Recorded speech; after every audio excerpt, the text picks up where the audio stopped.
अस्सलामुअलैकुम टेक्नोलॉजी इनके साथ मैं हूं शारसू। दोस्तों आज की वीडियो में आप लोगों के लिए लेकर आया हूं कंपैरिजन Redmi Note 9 Pro और Realme 6 का। मैं आपको बताऊं दोस्तों, ये दोनों फ़ोन्स तकरीबन 45,000 रुपए की कंपनी प्राइस के साथ लॉन्च किए गए पाकिस्तानी मार्केट में। आज की वीडियो में हम इन दोनों फ़ोन का कंपैरिजन करेंगे और ये जो कंपैरिजन है ये मेरे पर्सनल इस्तेमाल पर बेस्ड होगा, मतलब मेरा जो यूजेज है, पर्सनल यूजेज है, उस पर बेस्ड होगा और मेरा ज़ाती जो एक्सपीरियंस है वो आज की वीडियो में मैं आपसे शेयर करूंगा। तो डेफिनेटली ये वीडियो देखने के बाद काफ़ी हद तक आप लोग क्लियर हो जाएंगे कि अगर आप इन दोनों में से कोई फ़ोन खरीदने जाते हैं तो कौन सा फ़ोन आपके लिए ज़्यादा अच्छा है। स्टार्ट करते हैं, सबसे पहले बात करते हैं दोनों फ़ोन की डिज़ाइन और बिल्ड के बारे में।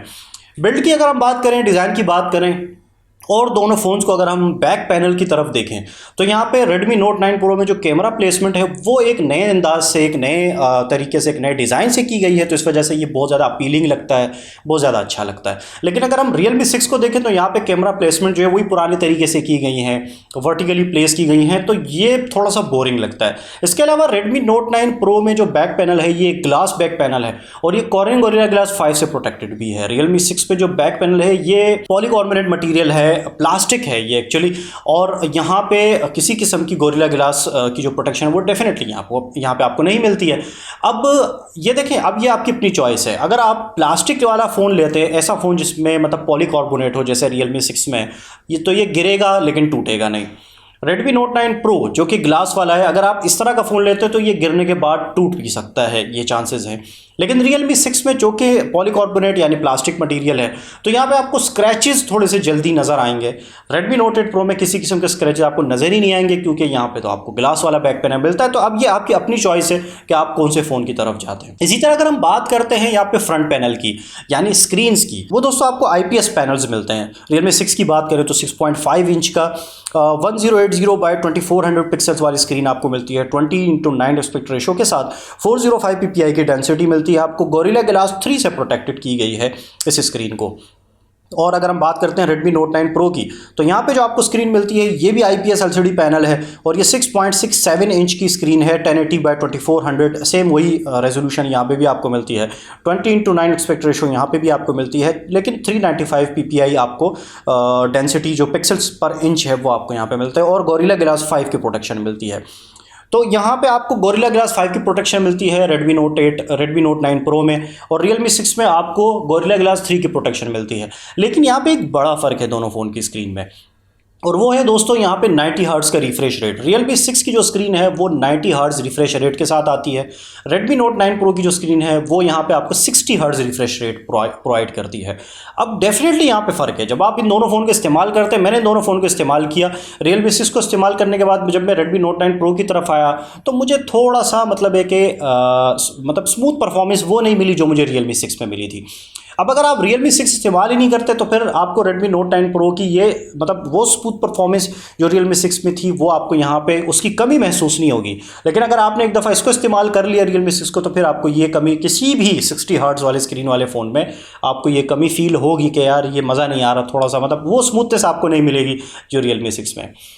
और अगर हम बात करते हैं ओवरऑल डिस्प्ले के रिजल्ट की तो यहाँ पे दोनों ही फ़ोन के डिस्प्ले बिल्कुल सेम है, लेकिन Realme 6 के जो स्क्रीन है उसके जो कलर्स हैं वो थोड़े से सैचुरेटेड है, जिसकी वजह से स्क्रीन जो है वो बाज़ाहिर आप लोगों को थोड़ी सी ज़्यादा अच्छी लगेगी। लेकिन स्क्रीन टेक्निकली दोनों की सेम है, सही है। सिर्फ ये स्क्रीन के जो कलर्स हैं वो सैचुरेटेड है, इस वजह से Realme 6 की स्क्रीन आपको बाज़ाहिर अच्छी नज़र आ रही होती है। और ब्राइटनेस लेवल की अगर आप बात करते हैं तो यहाँ पे ब्राइटनेस लेवल है Realme 6 में वो ज़्यादा है। दोनों को कंपेयर करते हैं तो इसकी स्क्रीन जो ब्राइटनेस है वो आपको थोड़ी सी ज़्यादा नज़र आ रही होती है। लेकिन Redmi Note 9 Pro को भी अगर आप इस्तेमाल करते हैं तो ये आपको कहीं परेशान नहीं करेगा, चाहे आप गेमिंग करें, चाहे आप कोई वीडियो देखें या डे टू डे यूजेज में भी इसकी स्क्रीन आपको कहीं से भी परेशान नहीं करेगी। व्यूइंग एंगल्स की बात करें या किसी भी किस्म की एक्सपीरियंस की बात करें, दोनों ही फ़ोन्स की स्क्रीन जो है वो यहाँ पे बिल्कुल सेम है। दो फ़र्क छोटे छोटे मैंने आपको बता दिए, एक 90 हर्ट्ज़ का जो रिफ्रेश रेट है वो फ़र्क, और दूसरा यहाँ पे जो Realme 6 की स्क्रीन है वो थोड़ी सी सैचुरेटेड है, इस वजह से Realme 6 की स्क्रीन एक आम यूज़र को बाज़ाहिर ज़्यादा अच्छी नज़र आती है, लेकिन एक्चुअली ये दोनों सेम स्क्रीन्स हैं। आगे बढ़ते हैं जी, अब बात करते हैं चिपसेट के बारे में। चिपसेट जैसे आप लोग अच्छी तरह जानते हैं किसी भी फ़ोन का एक मेन कंपोनेंट होता है और यहाँ पे हमें एक बड़ा फ़र्क मिल रहा है चिपसेट के अंदर। अगर हम बात करते हैं Realme 6 की दोस्तों तो यहाँ पे जो हमें चिपसेट मिलता है ये हमारे पास मीडियाटेक हीलियो G90T का चिपसेट है। ये वही चिपसेट है जो Redmi Note 8 Pro में हमें मिला था। ये 12 नैनोमीटर पर फैब्रिकेटेड है और जो हमें GPU मिलता है वो माली का G76 MC4 GPU मिलता है। इसी तरह दोस्तों अगर हम बात करते हैं Redmi Note 9 Pro की, तो यहाँ पे जो हमें चिपसेट मिलता है ये हमारे पास स्नैपड्रैगन 720G का चिपसेट है, 8 नैनोमीटर पर फैब्रिकेटेड है और जो GPU हमें मिलता है एड्रीनो 618 का GPU मिलता है। अब करते हैं कंपैरिजन इन दोनों चिपसेट का। देखिए जी, मैंने इन दोनों फ़ोन्स में गेमिंग भी की, मैंने इन दोनों फ़ोन में वीडियो भी मतलब देखी और इन दोनों फ़ोन्स में मैंने मुख्तलिफ़ किस्म का मतलब एक इस्तेमाल किया। Realme 6 में गेमिंग एक्सपीरियंस थोड़ा सा मुझे बेहतर मिला, नो डाउट, लेकिन यहाँ पे हीट अप इश्यूज़ अभी भी हैं, वैसे ही हीट अप इश्यूज़ जैसे Redmi Note 8 Pro में मिले थे। और मैंने आप लोगों को स्पेशली जो गेमर्स हैं, जो हैवी गेमर्स हैं, उनको मना किया था Redmi Note 8 Pro ख़रीदने के लिए। वही हीट अप इश्यूज़ यहाँ Realme 6 में, स्पेशली जब आप PUBG को थोड़ा हाई फ्रेम रेट पर इसको चलाते हैं PUBG को, तो फिर वहाँ पे तो बहुत ज़्यादा गर्म हो जाता है Realme 6। Redmi Note 9 Pro में आप कोई भी गेम खेल लें और जितनी भी देर तक खेल लें, लेकिन ये फ़ोन बिल्कुल भी हीट अप नहीं होता, हीट अप इश्यूज़ यहाँ बिल्कुल भी नहीं है। गेमिंग परफॉर्मेंस यहाँ पे भी बहुत अच्छा है। 720G एक अच्छा चिपसेट है, यहाँ पे कोई भी गेम खेलें, आप कॉल ऑफ ड्यूटी खेलें या PUBG खेलें, गेमिंग को लेके मुझे यहाँ पे किसी किस्म की कोई शिकायत नहीं है। अच्छा, एक और चीज़ आपको बताऊँ, गेमिंग में Redmi Note 9 Pro में एक चीज़ मुझे ज़्यादा अच्छी लगी, क्योंकि इसकी जो स्क्रीन है, जो इस फ़ोन की डायमेंशन है, वो मतलब नोट वाले फ़ोन होते हैं, ये तो हैवी नोट ही, लेकिन जो थोड़े मतलब चौड़े फ़ोन होते हैं, ये जो फ़ोन है ना, थोड़ा चौड़ा है, स्क्रीन साइज़ भी थोड़ा सा बड़ा है और फ़ोन की जो डायमेंशन है वो थोड़ी चौड़ी है, थोड़ी वाइड है। इस वजह से आपको यहाँ पे गेमिंग में और वीडियो वगैरह जो अब आप देखते हैं, वीडियो स्ट्रीमिंग करते हैं, तो वहाँ पे ज़्यादा मतलब आप इंजॉय करते हैं। Realme 6 की जो डायमेंशन है ना, वो टॉल है, लंबाई में ज़्यादा है, चौड़ाई में कम है। Redmi Note 8 Pro में मुझे ये स्क्रीन की वजह से थोड़ा सा मैंने ज़्यादा इंजॉय किया गेमिंग को, तो ये भी एक फ़र्क है। अब ये आप पे डिपेंड करता है कि आपको अगर बड़ी स्क्रीन वाला फ़ोन चाहिए जहाँ पे आप गेमिंग को थोड़ा सा बड़ी स्क्रीन के साथ एंजॉय करें, तो डेफिनेटली Redmi Note 9 Pro। लेकिन अगर आप कहते हैं कि नहीं जी छोटी स्क्रीन भी चलेगी, तो फिर आप Realme 6 की तरफ जा सकते हैं। अच्छा दोस्तों, अब चलते हैं कैमराज़ की तरफ। दोनों ही फ़ोन में जो कैमराज़ हैं वो तकरीबन सेम मिलते हैं। मैं आपको स्पेसिफिकेशन बताता हूँ। Realme 6 में हमें जो बैक पे जो कैमराज़ मिलते हैं, उसमें जो मेन सेंसर है वो 64 मेगापिक्सल का 1.8 एपर्चर का कैमरा है, दूसरा 8 मेगापिक्सल का 2.3 एपर्चर का अल्ट्रा वाइड लेंस है, तीसरा 2 मेगापिक्सल का मैक्रो सेंसर है, चौथा 2 मेगापिक्सल का डेप्थ सेंसर है बैकग्राउंड को ब्लर करने के लिए। 4K तक की वीडियो रिकॉर्डिंग आप यहाँ पे कर सकते हैं। इसी तरह अगर हम बात करते हैं Redmi Note 9 Pro की, तो वहाँ पे आपको 64 मेगापिक्सल का 1.9 एपर्चर का लेंस मिलता है। सेकंड आपको 8 मेगापिक्सल का अल्ट्रा वाइड लेंस मिलता है 2.2 एपर्चर के साथ। तीसरा आपको 5 मेगापिक्सल का 2.4 एपर्चर का मैक्रो लेंस मिलता है, और ये मैं पहले भी आपको बता चुका हूँ कि ये जो लेंस है ये बहुत अच्छा परफॉर्म करता है। चौथा जो लेंस है वो 2 मेगापिक्सल का डेप्थ सेंसर है, और इन कैमराज से भी आप 4K 30 फ्रेम पर सेकंड तक की रिकॉर्डिंग कर सकते हैं। Realme 6 में कंपनी कहती है कि आपको gyroscopic based electronic image stabilization भी मिलती है। Redmi Note 9 Pro में किसी किस्म की आपको इलेक्ट्रॉनिक इमेज स्टेबलाइजेशन नहीं मिलती। अगर रियल सिनेरियो में बात करें तो दोनों फ़ोन्स के कैमराज मुझे अच्छे लगे ऑनेस्टली, किसी किस्म की कोई प्रॉब्लम यहाँ नहीं मिली। लेकिन अगर आप बात करते हैं लो लाइट परफॉर्मेंस की, तो वहाँ पे Redmi Note 9 Pro ने बहुत अच्छा परफॉर्म किया Realme 6 के मुकाबले में। एक और चीज़ आपको बताऊँ, जो फ्रंट सेल्फी कैमराज हैं वो भी मुझे Redmi Note 9 Pro के ज़्यादा अच्छे लगे। Realme 6 के भी अच्छे हैं, लेकिन Redmi Note 9 Pro के थोड़ा सा रियलिस्टिक इमेजेस आ रही होती हैं, तो मुझे पर्सनली वो ज़्यादा अच्छी लगती हैं। Realme 6 में थोड़ी ब्यूटिफिकेशन वगैरह बहुत ज़्यादा आ जाती है, पर अगर आपको ब्यूटिफिकेशन वाली सेल्फीज़ पसंद है तो फिर आप Realme 6 की तरफ जा सकते हैं। इस तरह दोस्तों अगर हम बात करते हैं बैटरीज़ की, बैटरी जो है वो यहाँ पे बड़ा फ़र्क है इन दोनों फ़ोन्स का। और मैं आपको बताऊं, Realme 6 में जो हमें बैटरी मिलती है ये 4300 mAh की बैटरी है, इसको आप 30 वाट पर फास्ट चार्ज कर सकते हैं। इसी तरह Redmi Note 9 Pro में जो हमें बैटरी मिलती है वो बड़ी बैटरी है, 5020 mAh की बैटरी है, और इसको भी आप 30 वाट पर फास्ट चार्ज कर सकते हैं। अब बात करते हैं, चार्जिंग स्पीड तो सेम है, थोड़ा सा फ़र्क आता है क्योंकि Redmi Note 9 Pro में एक बड़ी बैटरी आपको 5020 mAh बैटरी मिलती है, तो ये थोड़ा सा ज़्यादा टाइम ले लेता है चार्ज होने में। Realme 6 जो है इसमें बैटरी थोड़ी कम है, तो ये ज़रा जल्दी चार्ज हो जाता है।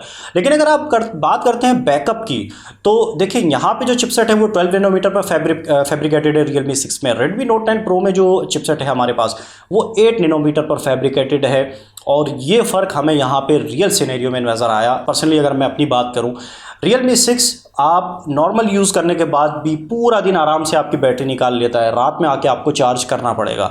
Redmi Note 9 Pro अगर आप नॉर्मल यूजेज करते हैं तो 1.5 दिन तक आपको ये बैटरी बैकअप आराम से देगा। और अगर आप मतलब एक बिल्कुल भी मतलब थोड़ी बहुत गेमिंग कर रहे हैं, गेमिंग आपने नहीं की, और डे टू डे यूजेज की अगर आप बात करते हैं, फिर तो 2 दिन तक का भी बैटरी बैकअप आपको दे देगा। Realme 6 जो है वो उसको अगर आप हैवी यूजेज करते हैं, गेमिंग वगैरह करते हैं, तो बीच में पूरे दिन में बीच में कहीं ना कहीं आपको इसको चार्ज करना पड़ेगा।